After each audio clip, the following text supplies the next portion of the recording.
Hey guys, so today I'm going to be talking about people that, like the difference between people that are financially successful and financially free and the people that aren't financially successful or free, right?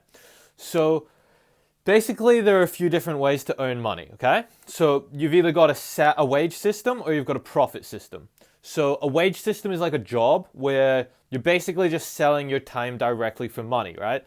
And as soon as you stop showing up and stop selling your time, you'll stop making that money, okay? Whereas a profit system is more like you have a stake in ownership, right? So you've got a bit of equity. So that's more like investments or owning like a traditional business, okay? Um, and basically the overview is that profit systems are by far more profitable than wage systems, right? Because profit systems have an almost unlimited like income level, right? Whereas wage systems, as soon as you stop showing up, you basically stop making money, right? And yeah, like with some wage systems, you can definitely get paid a lot. Probably the only two exceptions to getting rich off of like just a profit system is basically pro athletes and like corporate executives, right? Like high level corporate executives. So those are like the only two professions really that you can really get rich off of a wage system, right? Um, so yeah, basically profit systems are the way to go. And there's a few different profit systems, right? So there's a stationary profit system, which is basically like a traditional business where it's quite a high reward, but it's definitely a higher risk as well, right? Because it takes about anywhere from 75,000 to 1.5 million to set up a company. So it's got a 75,000 to 1.5 million startup cost, right? Which means if the business tanks, you could lose all of that, okay? So it's got quite a bit of risk associated with it, but you also get a higher reward because of that risk, right? So whether you open like a store, a franchise, anything like that, that's like a stationary business, right? And stationary businesses are always bound by time and space, right? So basically there's only so much of your service or your product that you can provide in the hours that you're allowed to operate or in the space that you occupy with your lease or whatever like that, right? And basically this is like it's a good way to make money, and everyone on like the Forbes 400 for example would own a traditional business at some point, right? But there's a better way that's nowhere near as high a risk, right? So it doesn't take nearly as much of that seed money, that capital investment, that startup cost to start it, but you still get the higher reward out of it without the risk, right? And these are called leveraged profit systems, right? So they basically give you the reward of a high risk profit sharing systems without the high risk part, right? So this is like network marketing and direct sales, right? Because you're basically not limited by time or space and you're paid on your work. Yeah, you're paid on your work like a wage system, right? But like because of that time duplication factor of creating copies of yourself, you're also paid for work that other people do, right? So that's kind of like the equity part, right? Because you're sharing in the revenue of your duplication, right? So you're not directly working for salary now. You're now setting up people who work for your salary, right? So it's there's some level of equity achieved through that, right? Um, and so you, network marketing, it basically takes out the middleman, right? So for those of you that are unsure, network marketing today, it basically takes out the middleman, and there's no need for like all the distribution plants, the shop fronts, the employees, like the trucks loading it on, all that sort of stuff. It's kind of taken out. And the money that would be sunk into those distribution like pathways is now shared back to you, right? And you are the people that have built the distribution network, right? Um, and so that kind of affords you that equity and that profit sharing, right? So you don't really, so you already do network marketing, right? So basically, anytime you go see a movie, like you really liked it, you go to a restaurant, it had good food, you're gonna tell people about that, right? You're gonna recommend it to people, you're gonna refer people to it. And through that referral process, the restaurant's gonna get more money, right? So basically, network marketing is exactly the same as that. You're referring people to a product, but now you're actually sharing in the revenue. So now you're actually getting something out of what you were already doing for free, right? So it's kind of like common sense that you would do it, right? Like if you found something good that you could get paid to refer and you genuinely wanted to refer it anyway, you would do it, right? So that you could get paid and so that you could share this great product with people or this great service with people, right?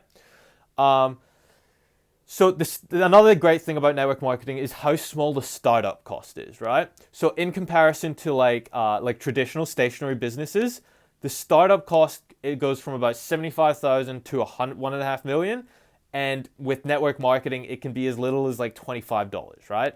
But in the business it's I think about 100, so that's like obviously a lot lower than 75,000, right? And by lowering the amount of capital investment or the seed money that you need to put in to get started, you lower your risk dramatically, right? Whilst also maintaining that high level of reward. So it's kind of like it's kind of common sense, I guess, you know. Um, and a lot of the time it takes time to like build your business, right? And you're going to be unprofitable for a large amount of time, and that's why people get like put off, right? Because all people have a tendency to kind of overestimate what they can do in a year, right? So like in 12 months time, people naturally overestimate what they can do. But in 10 years, they drastically underestimate what they can do, right? So if you set exceptionally high standards from a year from today, and then you fail, you would be pretty off put, right? But if you just like keep your eyes on like the greater prize and set like a further like goal for like 10 years, you would be very surprised at how easily you would achieve that goal, right? Because success and like getting better at things builds exponentially, right? It doesn't just go like that. It goes like that, right? And it just gets exponentially better as time goes on, right? Um, so when you're building the business, there's basically two different metaphors. There's basically a metaphor of two different things, right? So you can be a fisher or you can be a hunter, right? So what do fishers do, right? They bait their hook, they cast out, and they wait, right? They've put the bait out and they're just waiting for the fish to bite on it, and basically that's how they're successful in feeding themselves, right? Whereas hunters are more like they'll track, they'll follow, and they'll go after something, right? They'll chase, which is not correct, right? Because inherently, when you chase something, what you have diminishes in value, and they think they want that you want something out of them, right? Which isn't necessarily true. Okay, um, so with fishing, you want to be a fisher in the business. Basically, you want to bait your hook, and you want to be patient, and you don't want to have to chase anything. You want that you want the people and everything to come to you, right? Um, but when you're fishing, you need to be fishing in waters that basically have like fish, obviously, right? So that's like contacting in areas that there are people, right? Um, and the other thing is these fish have to be hungry. So the people have to be looking to like take the bait, right? And the bait isn't what you think it is. The bait, most people think the bait is like the business plan, right? The concept. They've got to sell the concept, right? But that's not what most people are looking for, okay? Most people are looking for like you, right? You're the bait. You're the bait on your own hook, right? People are looking at you to see if you're worth following. And usually they're looking at about five basic things. Whether they know it or not, they're looking at five basic things, right? So they're looking at whether you have integrity, which is basically do what you say what you do, right? So it's about following through and being consistent in your like morals and your values, right? And then they're looking to see if you're an optimistic person, right? Because if you're not positive and you're not convinced that you have a bright future, how could you possibly have a bright future? And why would they follow someone that's just destined to doom and gloom, right? So they're looking for integrity, optimism. They're looking for excellence, right? So the easiest way to convey that you have standards of excellence is just by kind of being extreme, right? You need to share what your standards are. You need to share your expectations and like express and communicate that you don't necessarily expect them to like stretch to your standards all at once, but they need to get there at some point in the future, right? So you basically need to be more driven and more willing to do the uncomfortable things than they are, so that they're like, oh, this guy's better than me. I need to get around him so I can get better myself, right? And then another thing they're looking at is basically goal setting, right? Whether or not you have a clear vision and a clear dream of where you want to go and who you want to be, people aren't going to follow you if you don't have that, because they don't know what they're following you into, right? Like if I go on like like an adventure or whatever, and I'm just like, follow me, and people are just like, where are you going? They wouldn't want to follow me if I'm just like, I don't know, let's find out, like that's weird. But if you're just like, oh, I'm going to the Bahamas, like it's paid for, let's go, they'd be far more willing. They might still be a bit weirded out because you're a complete stranger talking to them, but they'd definitely be a lot more like open to it, right? And then the fifth thing is self-mastery or self-discipline, right? So whatever you call it, so time management is basically a myth, right? So you can't really manage time. It just goes on and on and on and on, right? At the same rate it always has.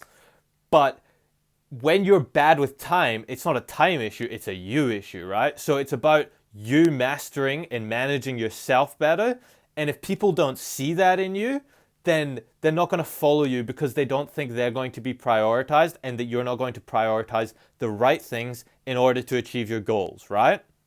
And just some last things is basically all people are going to feel one of these two types of pain at some point in their life, right? And that pain can either be like from discipline, or it can be pain of regret, right? So if you feel the pain of discipline and you feel it every day, you're probably not going to feel the pain of regret, because you know you were doing all the right things. You were on the right tracks because you were disciplined and you were doing like the hard stuff, right? And if you don't feel the pain of discipline, you're definitely going to feel the pain of regret, because you didn't do anything meaningful and you didn't do anything worthwhile with your time, okay? And I don't know about you guys, but I'd definitely rather feel the pain of discipline than the pain of regret, okay? So that's everything for today, guys. Have a good night.